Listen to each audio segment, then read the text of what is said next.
Пред се сакам на возачите на град Скопје да им порачам да имат разбирање за оно што го правиме.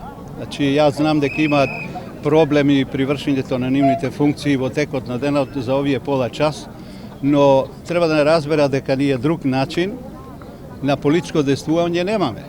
Како опозиција и сврни сме на улица, улица е нашиот политички терен. Знам дека со тоа на некој им го загорчуваме животот, но она за што се бориме како сој за едината треба да биде за општо добро и верувам дека ќе дојде време кое ќе не разберат искрено дека ова што го правиме практично за заедничко добро. Во услови на диктатура вие немате други механизми, други инструменти на политичка борба, вие остануваат вон институционалните, бидејќи оваа власт прво што посегна да ги уништи институциите, да го замолчи парламентот онаму кај што ние треба да разговараме. И просто ми е несватливо со каква леснотија премиерот и владеачката партија денес работат на уривање на институциите на државата на Република Македонија. Со каква леснотија се пресметуваат со сите оние кои што се борат за македонските интереси. Со каква леснотија прифаќаат правила на игра со оние кои што сериозно го загрозуваат македонскиот интегритет. Груевски откако дојде на власт практично се бори против македонските политичари, против македонските борци, против македонските институции.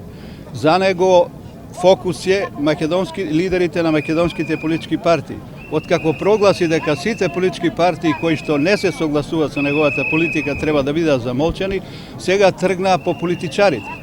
И видите со каква жестина ги напаѓа политичарите и ги дискредитира на македонскиот политички блок. Условно, ако станува збор за неговите лични и партиски интереси пред Али Ахмети преде како мало мач.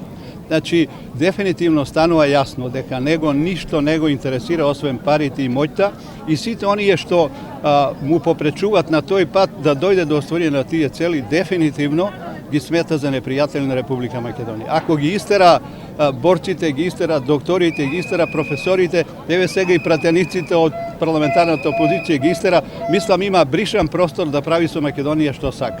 Во тоа име ги молам и граѓаните на Република Македонија кои што не следат, кои имат различни мислења за ова што го правиме, да разберат дека оваа влада и особено Никола Груевски систематски работи против македонските долгорочни интереси. А ние ќе продолжиме тоа да го докажуваме на овој начин, бидејќи собранието повеќе не постои, од храм на демократија го претвори во срам на демократија и таму практично ништо значајно не се случи.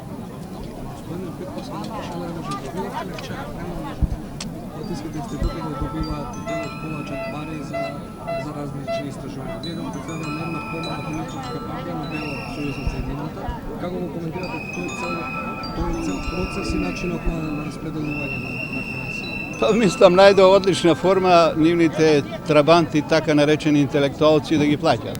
Павел Шатев и другите институти партиски да бидат практично на државен трошок. Имаме уште еден проблем за државата, финански проблем. За нив, впрочем, тоа не е ништо ново. Тие и онака државата ја чувствуваат како каса за собствените партиски потреби. Мислам дека има многу други начини, има невладини организации, има институти кои што се регистрирани институти да проучуваат во услови на пазарно стопанство, ќе си платите и за проект што сакате да го направат, има компетенти и во Македонија и надвор. А од државна каса да се плаќа продолжена рака на партиските војници, мислам дека е крајно неодговорно. Тоа уште едно доста значајно што говори како Груевски гледа на финансиските состојби во државата и што му е на преден план. Институтот сигурно ние сме ги користеле на многу и домашни и странски професионални агенции за оваа намера и ги користиме и натаму. Меѓутоа да формираме институт сега да црпиме пари од државната каса или од буџетот, мислам дека е крајно неодговорно. Како оценувате вчерашната лидерска среда?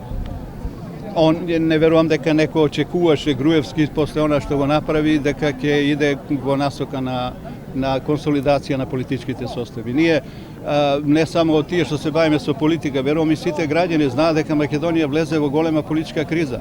За да се консолидира македонското политичко милие, меѓутоа и Македонија како држава треба да се има малку разбирање за и оние што размислат поинаку. Значи да се седне во овој момент Македонија има историска шанса и за НАТО и за евроатлантските интеграции да го реши прашањето да затвори 2001 финансиското задолжување со странство да се најде консенсус меѓу политичките партии, тој заигра уште пожестоко, навредувајќи го само лидерот на СДСМ и практично фиксирајќи се на него. Тој ако го нема, демек Македонија ќе цвете. Крајно неодговорно, крајно неполитички. Јас би рекол антимакедонски се однесува целиот овој период од каква на власт.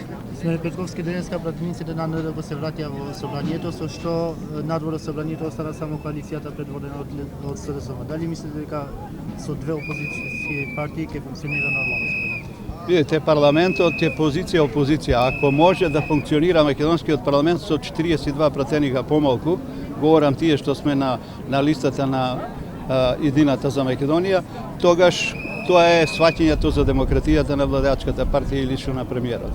Одлуката автономна си е на секоја политичка партија, јас не наоѓам дека тие имаат право да ја делат нашата судбина, но порачуваме ако смета дека парламентот ќе функционира без најсилната опозиција во државата, тогаш очигледно дека немаат намера да инсталират парламентарна демократија. Туку диктатурата практично си е на сцена и практично ги добива сите столбови на како што прочем тоа и македонската јавност добро го следи од како е премиерот на власт.